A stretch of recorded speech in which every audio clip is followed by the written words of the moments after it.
Assalamualaikum warahmatullahi wabarakatuh. Alhamdulillah wassalatu wassalamu ala rasulillah. Sahabat sekalian, di bulan Ramadan kita akan lebih sering berinteraksi, berkegiatan, bersama-sama berjamaah. Selanjutnya juga beriktikaf di mana? Di masjid. Jadi intensitas kita dengan masjid di bulan Ramadan akan lebih sering daripada di luar Ramadan. Tapi hati-hati, ya kita iktikaf di masjid bagus, tapi kalau kurang ilmunya bisa-bisa malah bukan dapat pahala tapi dapat dosa. Kenapa? Karena ada hal-hal yang tidak boleh dilakukan di masjid yang harus kita ketahui supaya iktikaf kita, aktivitas kita di masjid berbuah pahala bukan berbuah dosa. Mana pantangan di masjid? Yang pertama, pantangan di masjid itu tidak boleh berjual beli atau bertransaksi dagang di masjid. Hati-hati ya. Kita kadangkala karena lagi iktikaf di masjid, kita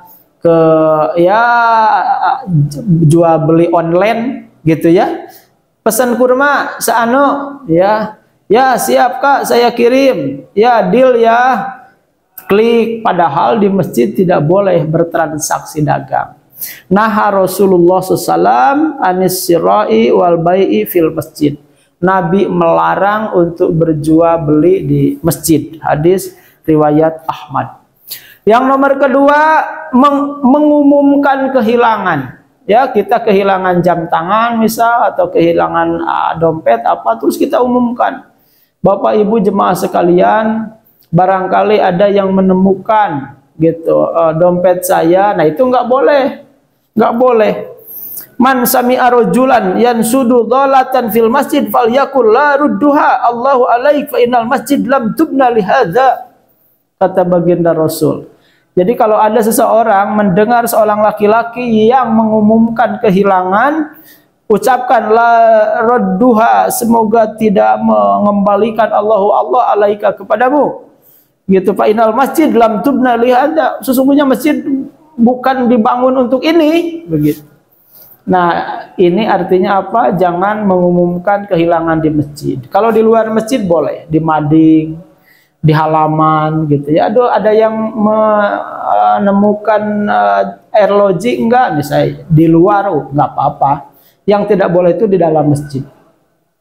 Yang nomor ketiga, bicara duniawi. Man takallama bi kalamid dunya fil masjid ahbatallahu amalahu arba'ina sanah. Hadis riwayat Tirmizi. Barang siapa yang membicarakan duniawi di masjid, maka Allah akan hanguskan pahala dia 40 tahun. Ngeri. Jadi hati-hati, jangan membicarakan hal-hal duniawi di masjid. Ya, kalau bicara bisnis, bicara dagang, bicara pasar, bicara apapun itu di luar masjid gitu. Masjid itu tempat yang khusyuk, yang khidmat, yang harus steril dari motif-motif duniawi. Yang nomor keempat, melangkahi orang yang sholat. Hati-hati, lau ya'lamul mar baina yadil musalla madza alaihi lakana ayyakifa arba'ina khairan lahu min ayyamura baina yadayhi. Orang yang mengetahui, ya, orang yang lewat yang mengetahui, ya, orang jika mengetahui orang yang lewat di antara orang yang sholat, apa-apa yang bahayanya, ancamannya, dosanya, maka dia akan berdiri 40 tahun. Itu lebih baik daripada harus melewati orang yang sholat. Artinya tidak boleh kita melewati orang yang sedang sholat.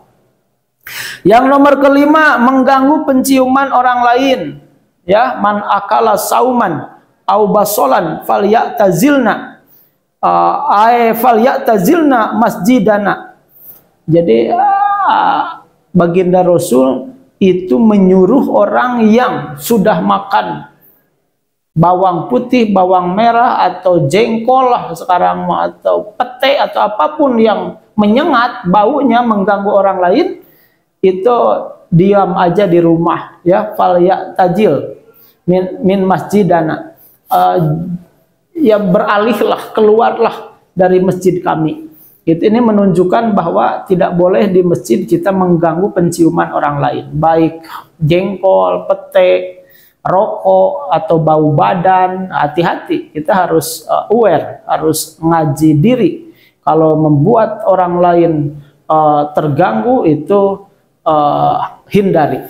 Yang nomor ke-6, ucapan dan perilaku buruk. Innal malaikat yatakarrahuna minal mutakallimin fil masjid bikalamil lagwi wal jur. Hadis riwayat Tirmizi, sungguhnya para malaikat membenci orang yang berbicara yang jelek-jelek, ya, terus berbicara laga gitu ya. Laga itu sia-sia di masjid. Jadi hati-hati. Jadi jangan berucap dan berperilaku buruk. Yang ketujuh, dilarang keluar masjid sesudah azan tanpa alasan. Kalau udah berkumandang azan Allahu Akbar, maka udah diam di masjid, nggak boleh keluar masjid lagi. Ya, sholat sunnah, menunggu imam gitu. Nah begitu, jangan keluar masjid sesudah berkumandang azan. Yang nomor ke-8, teriak dan gaduh. Tidak boleh di masjid teriak-teriak atau gaduh. Wala yarfa'anna ba'dukum ala ba'din fil qira'ah fis shalah. Tidak boleh saling mengencangkan, saling mengeraskan suara kalian dengan kalian dalam bacaan ketika sholat, apalagi di masjid. Jadi ya, untuk membaca Quran aja tidak boleh teriak-teriak, keras-keras, apalagi kalau pembicaraan non ibadah, itu lebih dilarang lagi. Yang ke-9, membawa senjata tajam, tidak boleh, ya, tidak boleh membawa senjata tajam. Inna rajulan marra fil masjid bi ashumin qad abda nusuluha fa amaru ayyahuda. Jadi ada orang bawa ini panahan gitu ke masjid gitu, dan terlihat ininya jamparingnya atau ininya anak panahnya. Oleh Nabi disuruh untuk disimpan dulu, nggak boleh bawa senjata ke masjid. Jadi hati-hati, jangan bawa golok, bawa keris, kujang, atau apapun senjata yang membahayakan ke masjid. Apalagi bawa senapan gitu ya, itu bisa jadi bubar masjid, ketakutan dikira teroris. Selanjutnya yang ke-10, meludah di masjid, itu dilarang. Ya, kalau dulu memang al-buzzaku fil masjid khoti'atun. Jadi meludah di masjid itu suatu kesalahan. Tapi kalau ternyata tidak bisa tidak meludah, ya zaman dulu, zaman Nabi itu ditutup aja oleh pasir gitu ya. Tapi kan sekarang nggak ada pasir, dari keramik ya, dari ini. Jadi hindari untuk meludah di masjid. Itu saja, barangkali mudah-mudahan bermanfaat 10 pantangan amaliyah di masjid, supaya Ramadan kita interaksi intens di masjid, aman dari dosa, karena sudah ada panduannya, yaitu 10 pantangan ketika kita berada di masjid. Yang berbicara baik, yang menyimak baik, ada yang lebih baik, yang mengamalkan apa yang sudah dibahas barusan. Wallahu a'lam bishawab. Assalamualaikum warahmatullahi wabarakatuh.